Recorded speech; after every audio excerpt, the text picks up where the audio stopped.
속 흥정환 선생님의 동화 전집 마음의 꽃.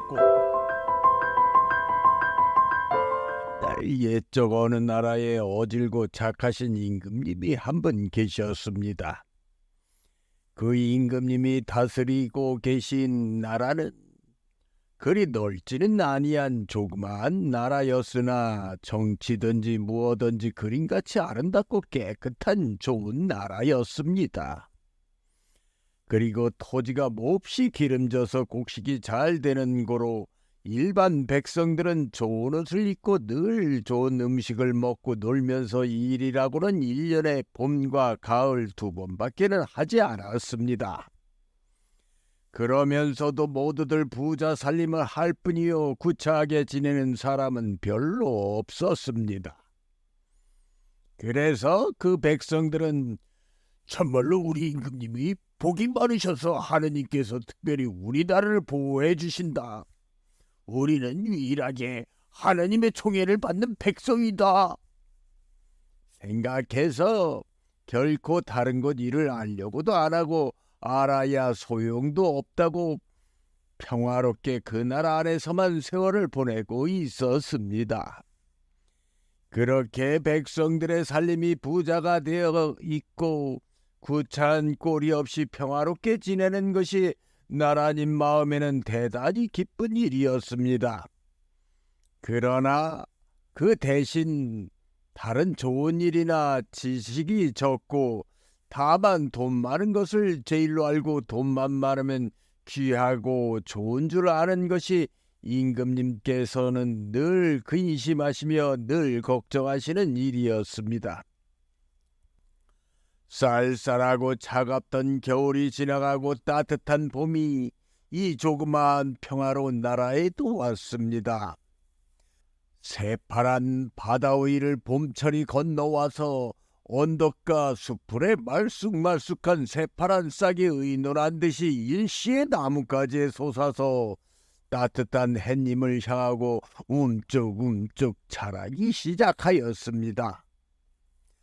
새봄을 맞이한 조그마한 새들은 기쁨을 이기지 못하여 마음껏 뛰어서 보랏빛 아지랑이 속으로 웬종일 날아다녔습니다. 풀과 꽃은 피어서 우거지고 백성들은 기뻐 날뛰었습니다. 그리고 며칠 안 남은 4월 초 닷새 날을 기다리고 있었습니다. 4월 초 닷새 날은 이 나라에서 1년 중에 제일 즐겁고 제일 화려하게 노는 이 나라의 명절이었습니다. 해마다 이 날이면 일을 쉬고 좋은 떡과 술을 많이 차리고 집집에 꽃문을 세우고 꽃등을 달고 어른이나 아이나 남자나 여자나 누구나 다 같이 노래하고 춤추고 하는 가장 즐겁게 노는 날이었습니다. 이번에도 이 나라 백성마다 집집이 며칠 전부터 음식과 의복과 모든 놀거리를 장만해 놓고 어서 그 4월 초닷새 날이 오기를 고대고대하고 있었습니다. 꽃피고 새 울고 따뜻한 봄날이 평화로운 속에 며칠인지 물었습니다. 백성이 고대하던 명절날이 되었습니다. 눈이 부시게 찬란한 새옷을 입고 이른 아침부터 즐거운 얼굴로 집에서 나왔습니다. 그런데 새벽부터 집 속에서 차려두었던 음식을 먹고 길을 나서 보니까 길거리마다 새로 만든 게시판이 걸려 있었습니다. 이것은 전에 없던 일이었으므로 모두들 주의하여 읽어보니까 이 나라 총리 대신이 붙인 것인데 그 게시에는 이렇게 쓰여 있었습니다. 오늘은 우리에게 가장 즐거운 날이고 가장 기념한 날입니다. 특히 이날 아침에는 우리 어주신 임금님께서 하나님께 받으신 마음에 꽂힌 꽃씨를 일반 국민에게 분배하시기로 되었습니다. 이 꽃씨는 이 세상 보통 꽃과는 달라서 마음이 착하고 깨끗한 사람이 기르면 기를수록 좋은 꽃이 피고 마음이 나쁘고 정직하지 않은 사람이 기르면 기를수록 나쁜 꽃이 되는 것입니다. 그런데 이 꽃은 오늘 심으면 꼭 1년 지난 후 내년 4월 초 닷새 날 피어납니다. 내년 꽃 피는 그날을 임금님께서 친히 다니시며 검사해 보셔서 가장 아름다운 꽃을 피우게 한 사람에게는 상금을 주시기로 되었으니 일반 국민은 누구든지 이 귀중한 꽃을 잘 길러서 남보다 제일 곱고 아름다운 꽃을 피워 보시지요. 꽃씨는 오늘 아침에 분배할 것이니 심기는 오늘 밤에 일제히 심으십시오. 백성들은 이 게시문을 보고 더욱 기뻐서 이 날을 즐겁게 놀았습니다. 그리고 그 소문은 온 나라 구석구석으로 전해지고 온 나라가 떠들썩하였습니다. 복 많고 평화로운 이 나라의 한적한 마을에 홀로 가난하고 가련한 소년이 한 사람이 있었습니다. 겨우 13살밖에 되지 아니한 소년 마틴그는 병환 중에 계신 어머님 한 분을 모시고 애달고 쓸쓸한 살림을 이 마을에서 하고 있었습니다. 세상은 다 따뜻하고 남들은 모두 부자로 살림을 하는데 불쌍한 마틴그만은 병드신 어머님을 다 쓰러져가는 낡은 집에 모셔놓고 조석거리를 구하기에 어린 몸이 견딜 수 없이 고달팠습니다. 어린 마틴그가 제일 좋아하는 봄이 왔어도 병중에 신음하시는 어머님을 생각하면 한시라도 쉴 수 없이 마틴그는 부지런히 일을 하는 수밖에 없었습니다. 바로 4월 5일 명절날이었습니다. 남들은 다 일을 쉬고 아침부터 뛰고 놀지만은 마틴그는 홀로 산중에서 나무를 모으기에 바빴습니다. 저녁 때가 되었습니다. 따사로운 봄날이 서산으로 넘어들어 즐거운 날도 저물기를 시작하였습니다. 나무지고 돌아오는 마틴그가 꽃피 우거진 잔디밭을 지나다가 오늘 왼종일 기쁘게 놀고 돌아가는 사람들을 보고 에그, 이렇게 기쁜 날 어머님께서는 밖에 나와 보시지도 못하고 앓고만 누우셨으니 오늘은 이 어여쁜 꽃이나마 꺾어다 어머님 머리맡에 놓아서 기쁘게 해드려야겠다. 꼭 거기 앉아 꽃을 꺾어 모으고 있었습니다. 마침 그때 높은 벼슬을 하시는 훌륭한 어른들이 오셔서 꽃씨를 주시면서 내년 이날까지 잘 기르라고 자세하게 설명까지 해주시고 서울길로 돌아갔습니다. 마틴그는 집에 돌아가서 어머님 머리맡에 꽃을 놓아드리고 서울에서 높은 벼슬을 하시는 어른에게 받은 꽃씨와 그 이야기를 모두 어머님에게 말씀드렸습니다. 오늘아, 어서 신거라. 너는 세상에서 제일 마음이 착하고 고우니까 반드시 내게는 제일 좋은 꽃이 피어서 임금님께 상을 받게 될 것이니 어서 심어보거라 하시면서 기뻐하셨습니다. 마틴그는 어머님 말씀이 더욱 기뻐서 즉시 그 씨를 조그만 나무 상자에 심었습니다. 그리고 병드신 어머님과 가련한 마틴그는 날마다 싹이 나오기를 마음과 정성을 다하여 기다렸습니다. 어느 틈에 봄도 저물어 버리고 새파란 여름이 왔습니다. 백성들은 벌써 일들을 그치고 이제는 매일 놀러다니며 모이면 마음의 꽃 이야기를 하게 되었습니다. 당신 댁에서는 잘 키우고 있습니까? 아니요, 잘 키우고 있어요. 예쁜 싹이 나와서 잘 크고 있어요. 당신은 얼마나 컸습니까? 우리 집 것은 수정같이 깨끗한 싹이 금방금방 커갑니다. 이런 이야기가 예서도 재서도 만나기만 하면 시작되었습니다. 그러나 아무도 다른 사람 집의 싹이 자라는 것을 본 사람은 없었습니다. 되도록이면 남보다 더 잘 키워서 좋은 꽃을 피워야 혼자 상을 받겠다는 욕심에 일체 남에게 보이지를 않았습니다. 봄이 다 가고 여름이 오고 여름이 또 깊어가도록 쉬지도 못하고 일을 그러면서도 마침구와 병든 어머니는 날마다 정성껏 물을 주며 힘껏 준비하여 주려고 영혼을 싹이 나오기를 하십니다.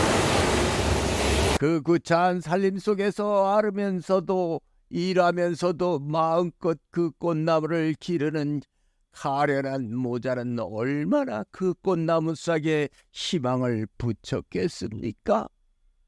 그러나 이 가련한 연약한 모자의 얄팍한 그 희망이 남아 헛되이 돌아가게 되는 것이 두 사람에게는 가장 가슴 쓰린 일이었습니다. 싹은 많이 나와도 그래도 어머님과 착한 마틴그의 정성은 끊기지 않아서 자꾸 물을 주고 하였습니다. 가을이 와서 나뭇잎이 떨어지고 가을이 가고 또 눈이 오고 그 눈이 또 녹고 따뜻한 봄이 또 찾아왔습니다. 4월 5일의 즐거운 명절이 또 돌아왔습니다. 1년 내에 기르고 길러서 좋고 예쁜 꽃을 피우게 한 백성들이 오죽이나 이 날을 고대하였겠습니까? 시원하고 따뜻한 평화롭게 날이 밝아 아침해가 솟기 시작하였습니다. 검사를 시작하는 종소리가 멀리 나라의 구석구석까지 울려 퍼졌습니다. 임금님의 상을 누가 타게 되려는가? 백성의 가슴은 다듬이질을 하듯이 뒤돌았습니다. 착하고 어지신 임금님이 꽃으로 꾸민 황금마차를 타시고 그 뒤 마차에는 총리 대신이 타고 천천히 나아가시면서 마을의 꽃핀 것을 검사하기 시작하였습니다. 포근한 봄볕은 거동하시는 행렬을 따뜻히 비추었습니다. 자신만이 아는 깊은 곳에 감추고 기른 아름다운 꽃을 곱게 들고 자신이야말로 상금을 탈 사람이다 라고 생각하며 내 꽃이야말로 임금님께 상을 타게 너무너무 아름답게 피었지? 하면서 길거리에 산같이 모여든 백성들이 만세를 불렀습니다. 그 모든 사람의 화분에는 가지가지 색의 꽃이 훌륭하게 피었으나 하나도 임금님의 고개를 끄덕이시도록 핀 꽃은 없었습니다. 아무리 잘 핀 꽃을 보시어도 웬일인지 낯을 찡그리시며 몹시 노기가 나타나셨습니다. 꼭 자기가 상을 받을 줄만 믿고 있던 사람들은 뜻밖의 일에 낙심하여 달려들면서 대신님, 제 꽃이야말로 다른 꽃보다 몇 배꼽들 잘 되었습니다. 자세히 보아주십시오. 벌써 보았네. 벌써 보았어. 꽃은 잘 갖고 왔네. 그럼 상금은 타게 되겠습죠? 동전 한 푼 못 타겠네. 이렇게 총리 되시는 대답을 하면서 임금님의 뒤를 따랐습니다. 보는 꽃마다 나쁘지 아니한 좋은 꽃이 피었으나 웬일인지 임금님께서는 낯을 구기시면서 자꾸 마차를 재촉하여 가셨습니다. 따르는 시종들도 까닭을 도무지 알지 못했습니다. 그 까닭을 아는 이는 오직 총리 대신 한 사람뿐이었습니다.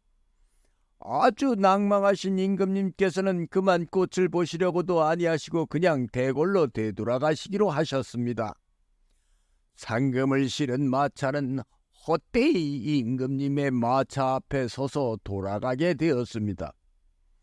그때에 돌아가시는 임금의 마차가 마침 어느 한적한 길을 지날 때 그 길가에 어린 소년 한 사람이 울고 있는 것을 보시고 그 이유를 물으라 하셨습니다. 총리 대신은 곧 내려가서 그 우는 이유를 물었습니다. 울고 있던 소녀는 가련한 마틴그였습니다. 그는 눈물을 씻고 대답하였습니다. 용서하여 주십시오.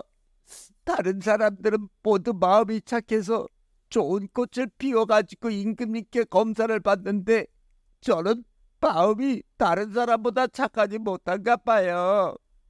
아무리 정성껏 길러도 이렇게 싹도 아니 나옵니다. 어머니와 제가 그렇게 정성을 들였건만 아마도 제 마음이 몹시 나빠서 나오지 않고 썩었나 봅니다. 용서해 주십시오. 용서해 주십시오. 하고 엎드렸습니다. 마틴거는 임금님께 커다란 벌을 받으려니 하고 예상하고 있었습니다. 총리 대신이 그 소리를 듣더니 벼랑간의 큰 소리로 기뻐하십시오. 마음의 꽃을 피게 한 사람이 여기 있습니다. 조그만 어린 소년이 바로 마음의 꽃을 피게 한 사람입니다. 폐하. 임금님은 그 소리를 들으시고 얼른 마차에서 나오셔서 반갑게 한 손으로 마틴그의 손을 잡으시고 한 손으로 마틴그의 머리를 어루만지면서 귀여운 소년이여, 이름이 무엇인가? 하고 물으셨습니다. 네, 마틴그입니다. 오호, 마틴그. 나의 실망을 내가 없애주었다. 자, 또 마차에 있는 상금을 모두 마틴그에게 주거라. 하고 명령하셨습니다. 앞에 마차에 실었던 상금함을 마틴그의 앞에 가져왔습니다. 마틴그는 어떤 영문인 줄 몰라서 당황하고 황송하여 손을 부비면서 아니었습니다. 마음의 꽃을 피지 못했습니다. 다른 이에게 잘 되었는데 제 것은 싹도 안 났습니다. 용서하여 주십시오, 전하. 아니다. 내가 상을 받아야 할 사람이다.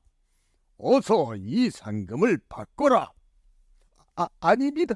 꽃은커녕 싹도 안 나왔습니다. 아니다. 싹도 나오지 아니한 것은 정답이란다. 내가 백성에게 분배한 마음의 꽃씨는 결코 정말 꽃씨가 아니라 새로 만든 것이었단다. 그런데 다른 백성들은 돈만 알기 때문에 상금을 타고 싶은 욕심에 다른 꽃을 구해다 꽂은 것이란다. 그 새로 만든 씨를 암만 물을 뿌린들 싹이 나올 리가 있느냐?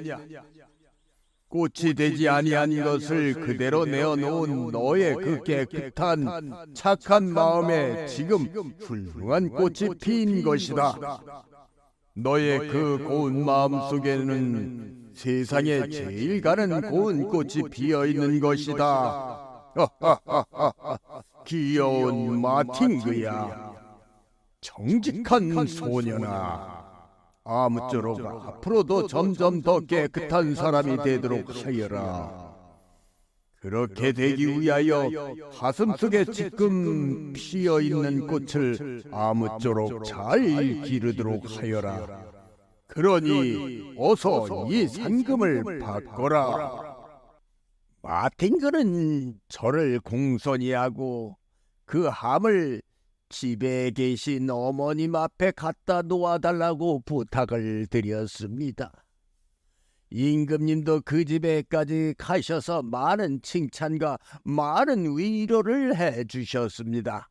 병든 어머님은 임금님이 오신 것을 보고 앓는 것도 잊어버리고 황망히 일어나서 임금님께 배웠습니다.